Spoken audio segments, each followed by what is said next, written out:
we now need a low second finger on the E string and the A string, because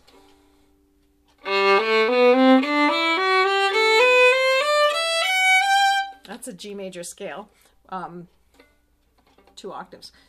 So we have low 2 on E, low 2 on A, but we still have your regular high 2 on D and on G. So you don't really need to memorize that, but when you start playing a piece in G major, you'll kind of click and go, oh yeah, that's right. I'm in one of those keys where I have to remember. So to do a low second finger, it's not really too complicated. You may have lines on your violin. I usually put lines for the first, second, third fingers for my students, just because, you know, it helps. So you're used to putting first finger, second finger high, and third finger close.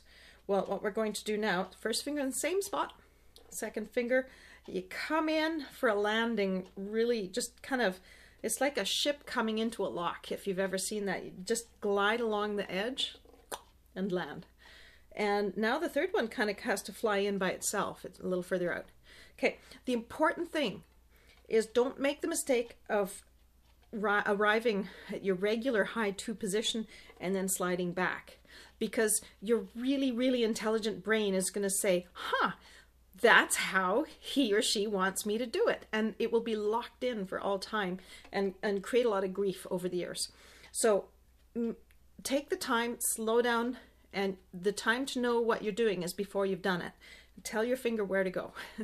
You go low, and then happy ever after, right? It's again one of these things. In the first book, there are so many little technical details that if you take the time and kind of get them working really well, you know, the books 2, 3, and 4, it's just off to the races. You can have a lot of fun and not be banging your head against a stone wall with, why can't I do this? And it goes back to Twinkle and some, you know, little detail.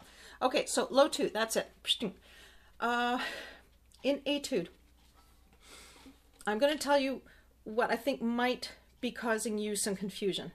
And if it's not, hallelujah, really. But the very first phrase we have here is...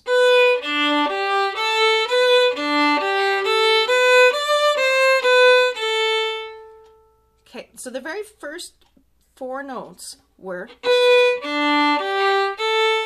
So you start out by thinking that that first finger is the beginning of the phrase. And it kind of is there. But then after we get halfway through...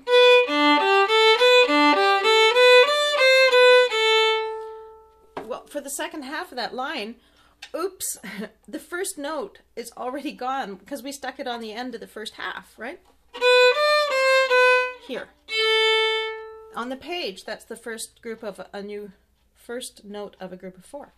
But it sounds like it belongs with the first one. So now we are starting the second half of the first line with only 3 notes. And I call them the "and here we go" notes. Because sniff. If you sniff, you have a sense, you know where your beat is, okay? And here we go.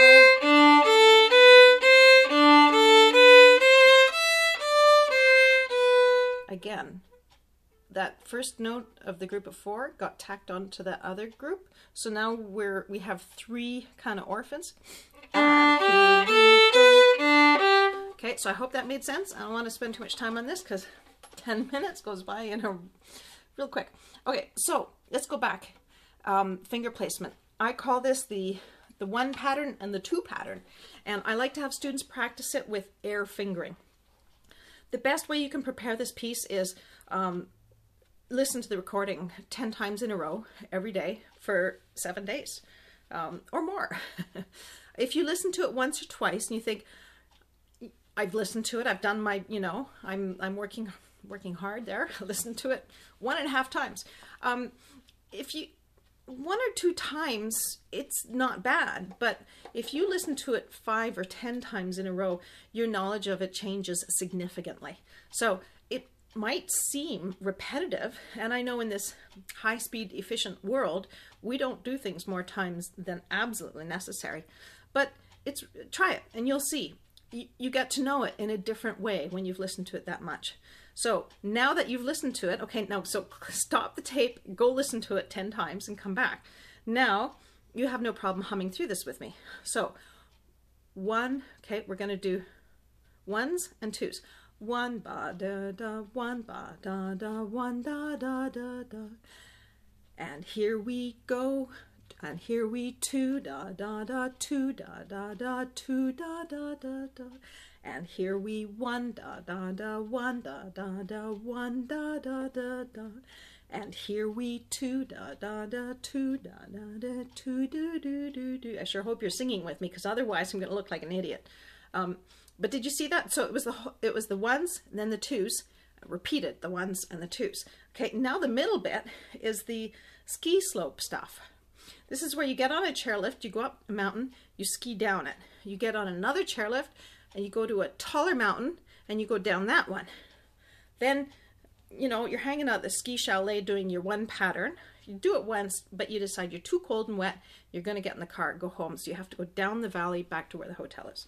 Okay, so I'm actually going to play this, but I recommend that you finger. So do two things preparatory. Sing and do your finger patterns, and sing and do your bowing, which is a piece of cake for this one. Excuse me. But then do both, right? You put your instrument down. I'm going to pretend it's down, and you do do do do do do do do. Okay, why do we do that? Does it seem excessive?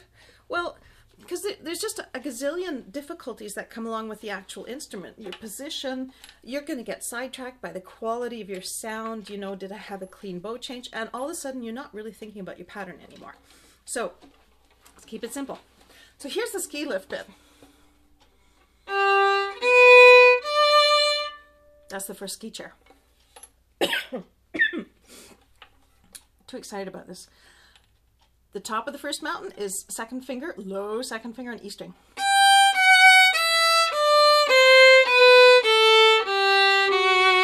To the high second finger on the D string, right? And there were no accidents, it went straight down. Second chairlift. Open D, high 2 on D, open A. Now go over to the E string, third finger, this is the tallest peak you're going to ski down today. Low 2, over to A, low 2, over the D, 3. Okay, now we're back at the ski chalet, going to try a one pattern. And here we one.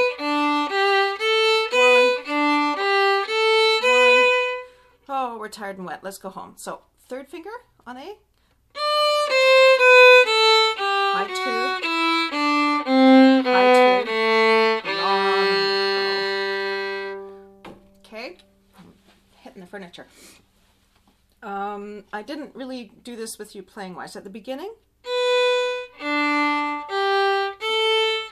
In this piece, this is an excellent piece to practice letting your left arm swing. It's not a huge movement, but it's really important, because if you start to get the habit of trying to wiggle your wrist and stretch your fingers to get the notes, again, that's a habit that it can take years on the part of a diligent teacher to try and undo that habit. But in the meantime, when you stretch to reach notes, your fingers become effectively shorter, and the position of the hand is not as good. So intonation becomes a little bit of a crapshoot, honestly. So it's just a lot easier, like a lot easier. If you move the elbow forward, the fingertips go back, you know? And if you pull the elbow back a little bit, the fingertips go forward. So basically the idea is just position your fingers above the string that you need them on. And then you've got like your full maximum potential of the hand available on every string all the time. And you can have a much more reliable intonation. So this piece it's really kind of cool, because you've got these open strings. And so while you're doing the open string, you can bring your arm forward and back.